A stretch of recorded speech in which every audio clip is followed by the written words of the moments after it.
Hello, everybody, and welcome to another virtual tour presented to you here in Travolution Tours by yours truly, Dr. Cespedes Gonzalez, historian and tour guide. Well, I am taking you today to a very, very beautiful and I think a little bit of an unknown part of Spain in the south, even though it's in the area of Andalucia and, one of the most popular holiday spots in the country, the area of Gorafe in the province of Granada is one that I think even many Spanish people don't know that exists.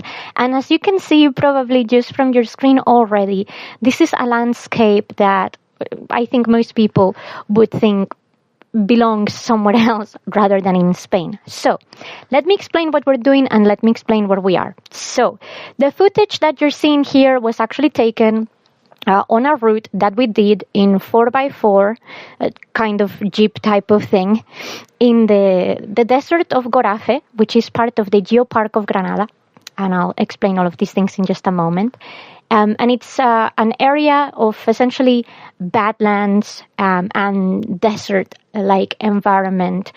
In fact, the specific area of this geopark is called Los Colorados, in honor of the area of course, Colorado and other parts further down in the southern states of the United States of America. Well, this, like I said, is a journey that you must do if you're going to do it with an actual guide and with full precautions. It's very, very easy getting lost in this geopark, particularly in the area of the desert. If you don't have appropriate vehicle, you may get stranded, and this happens quite a lot. Actually, our tour guide, on top of being a tour guide out there, was telling us that he also does rescue missions. So, go and do this thing because it's awesome, but please be sensible.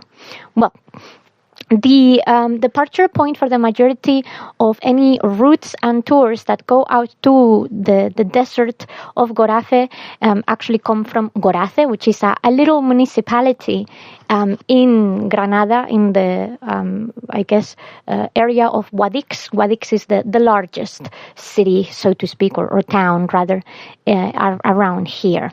Well, this is an area where you have a river running down, which is the River Gor, and as a result, because of the action of the river in the landscape, a very, very jagged and edgy type of terrain has been created over thousands and thousands of years into this badland that you're seeing right in front of us.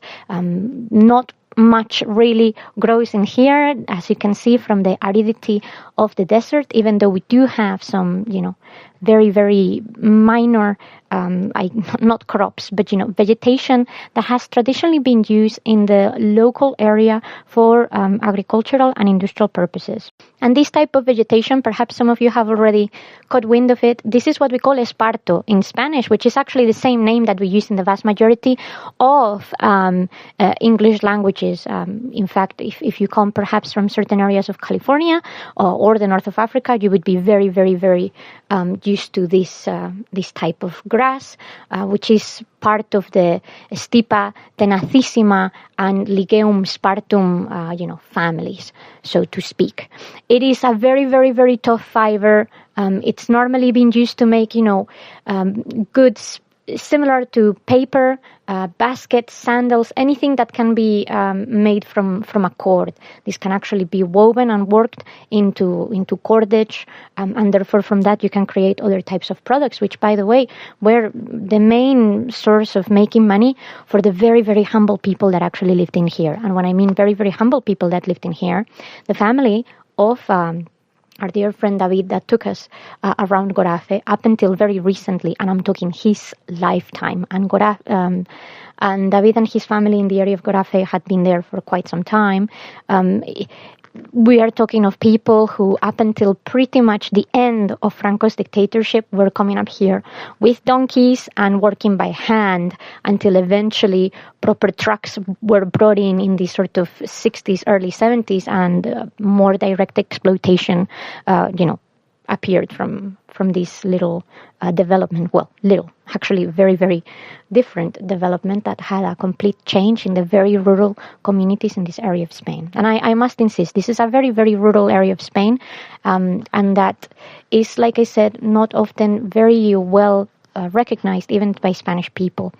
Being in the province of Granada with, great touristic destinations such as Granada itself and, of course, the Palace of the Alhambra, nobody really ventures much into Granada itself, despite having some wonderful environmental areas. I'm not just talking of the Geopark of Granada. We have, lots of mountains, the coast in Granada is also as well a very, very beautiful area in that regard. So I just feel that a lot of people just don't necessarily, connect with it. But amongst the best mountaineering areas in the Penibetic mountain chain are also in here. So it's an area where you find deserts, where you have the beach, and you can also get mountains with snow, particularly the closer you get to the National Park of Sierra Nevada. Well, that is the overall setting of Gorafe and the desert in the Geopark. Let me now tell you a bit more specifically about this Geopark. So this is one of those UNESCO heritage geoparks, like one that I've already shown you closer to my hometown of Santander in La Costa Quebrada. Well, this is a protected space by UNESCO because of several elements. It's not just a matter of the unique landscape that you see in here. It's also a combination of the fact that in this area of the Geopark of Granada, we have some very important paleontological repositories. We actually have a megalithic park, so we know that there has been human occupation in this area since the megalithic period. There is a lot of cultural heritage all dropped around this area. There have been castles, fortresses, many of them no longer standing, but of important development for the region nonetheless. And of course, it's a huge driver for ecotourism. And when I mean ecotourism, I don't just mean the landscape that you're seeing here. In Gorafe specifically, there is a very special activity that if you ever have the chance to do is called the Gorafe Star Park, and it's essentially astronomical visits. You go there to see the stars, which I promise you are amongst the most beautiful things you'll ever see. But again, you need to do this with organized tours and groups because it's incredibly easy getting lost in this area. Well, the Geopark itself has about 4,722 square kilometers, if I remember correctly, about 47 municipalities, which are not exactly villages, but, agglomerations of small communities, because I must insist, these are very, very, very rural places. And you can see some of the villages here on the far end. Wherever you see something that contrasts with the badlands that seems to be tiny little houses, those are the agglomerations of villages. And I think that, literally adds up to about 100,000 inhabitants throughout the expanse of the Geopark. So as you can see, it's quite a not very densely populated area, and nonetheless incredibly important. Well, UNESCO actually gave this geopark a high standing because it's one of the landscapes in Europe that is actually least affected by human action. You would think perhaps that is common in a desert, but we have other deserts and badlands all across the world that have actually been very exploited by people, even if it's used for transport. That's not the case in here. This is as wild a badland as it generally exists in Europe. This geopark actually covers all geological periods. So for those of you interested in geology, it's definitely, important, particularly from the Triassic to the Quaternary. That is where the meat of it all is. There is also a lot of contrasts because the badlands themselves do change, and in fact we are now approaching this area of Los Colorados. You see that we've gone from like sandy landscape to Colorado color, which is red. The area of Colorado is actually called that way from Spanish, just like Los Colorados here in Gorafe received the same name because of that reddish, ochre type of texture that is part of the back in the day iron deposits that existed in the in the landscape. Oh, well, I say back in the day. There is still, of course, deposits in here of iron, but also of many other different minerals, which is one of the reasons why it's actually important that despite this is a very rich area, it is preserved, without as little human interaction as possible. Because the area has been barely disturbed, we have found actually in here over 150 vertebrates, as well as some of the oldest human remains in Europe, over 1 million years old. It's very, very special, as you can imagine. Well, the area of the Geopark actually is very interesting because for quite some time it had no connection with the sea whatsoever. During most of the last 5 million years, this was what we call an endorheic basin. So, completely dry in that regards. It's now a little bit different because I'm sure you've seen a deposit of water in the back with a little lake.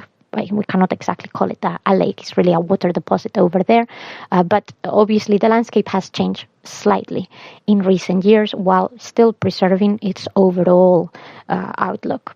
And well, as you probably gathered, the erosion in this area mostly comes from the wind, which can be quite sharp despite the warm temperatures. We were at 30 degrees when I recorded this in October 2025. It was particularly warm for that time of the year, very unseasonably warm according to the locals, so just keep that in mind. But also a lot of torrential rain. When the rain falls in here, when the rain falls normally in the south of Spain, it tends to be torrential rain. And of course, that is why you get this impression of, river valleys and other types of, carving into the rock, which isn't necessarily from water that has now been evaporated, but from this specific phenomenon.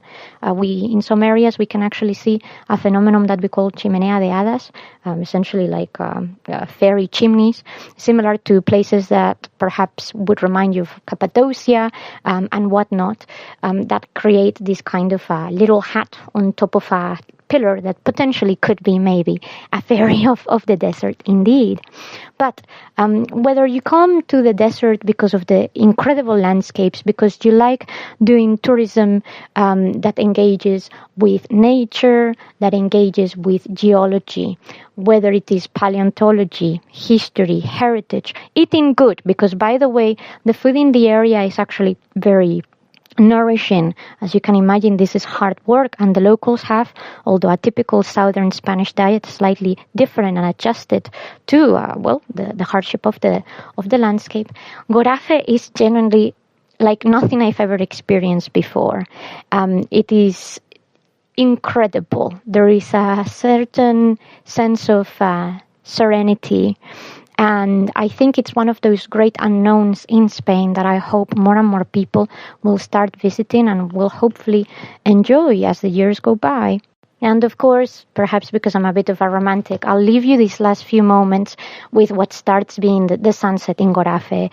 We actively chose to visit the desert at nightfall or engaging with sunset because it is truly a wonderful experience. We were told that it is one of the most beautiful sunsets you will ever see that are not by the sea or, in a very emblematic kind of location, precisely because of the way that the light completely transforms everything and reverbs of it.